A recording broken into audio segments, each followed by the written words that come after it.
Boche Gold and Diamonds. Buy now, pay later. Kulappally Shoranur പാത നിർമ്മാണം വീണ്ടും പാതി വഴിയിൽ ഉപേക്ഷിച്ചു. തിരഞ്ഞെടുപ്പിന് മുമ്പ് SMB മുതൽ റെയിൽവേ സ്റ്റേഷൻ വഴി നഗരസഭയ്ക്ക് മുമ്പിലൂടെ പൊതുവാൾ ജംഗ്ഷൻ വരെ നിർമ്മിച്ചെങ്കിലും തുടർ പ്രവർത്തികൾ നിലച്ചു. കരാറുകാർ പ്രവൃത്തികൾ നടത്തുന്നില്ലെന്ന പതിവ് പല്ലവി തന്നെയാണ് PWD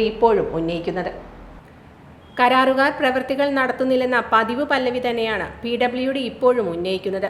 കുളപ്പള്ളി മുതൽ ടൗൺ വഴി SMB വരെ ഒരു കരാറുകാരനും പൊതുവാൾ ജംഗ്ഷൻ മുതൽ കൊച്ചിൻ പാലം വരെ മറ്റൊരു കരാറുകാരനുമാണ് പ്രവൃത്തികൾ ഏറ്റെടുത്തിരിക്കുന്നത്. 2021 ആരംഭിച്ച പ്രവൃത്തികൾ ഇപ്പോഴും പാതി പോലും പൂർത്തിയാക്കാനായിട്ടില്ല. 2 പ്രവൃത്തികളും ഉൾപ്പെടെ ആകെ 5 കിലോമീറ്ററോളം മാത്രമാണ് നടത്താനുള്ളത്. പൊതുവാൾ ജംഗ്ഷൻ മുതൽ കൊച്ചിൻ പാലം വരെയുള്ള പ്രവൃത്തികൾ ഏറ്റെടുത്ത കരാറുകാരൻ കോടതിയെ സമീപിച്ച് കൂടുതൽ സമയം നേടിയെങ്കിലും ഈ സമയവും കഴിഞ്ഞതായാണ് PWD അധികൃതർ പറയുന്നത്.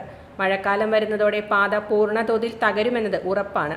മാത്രമല്ല, പാതയ്ക്കരികിൽ അഴുക്കുചാലുകൾ ഇല്ലാത്തതിനാൽ കഴിഞ്ഞ വർഷത്തെ പോലെ പാതയോരത്തെ സർക്കാർ ഓഫീസുകളിലേക്ക് വെള്ളം കയറുന്ന അവസ്ഥയും ആവർത്തിച്ചേക്കാമെന്നാണ് ആശങ്ക.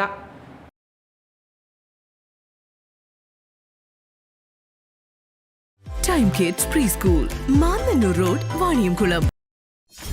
.view news. കാഴ്ചകളാണ് ലോകം, കണ്ടു തുടങ്ങുക.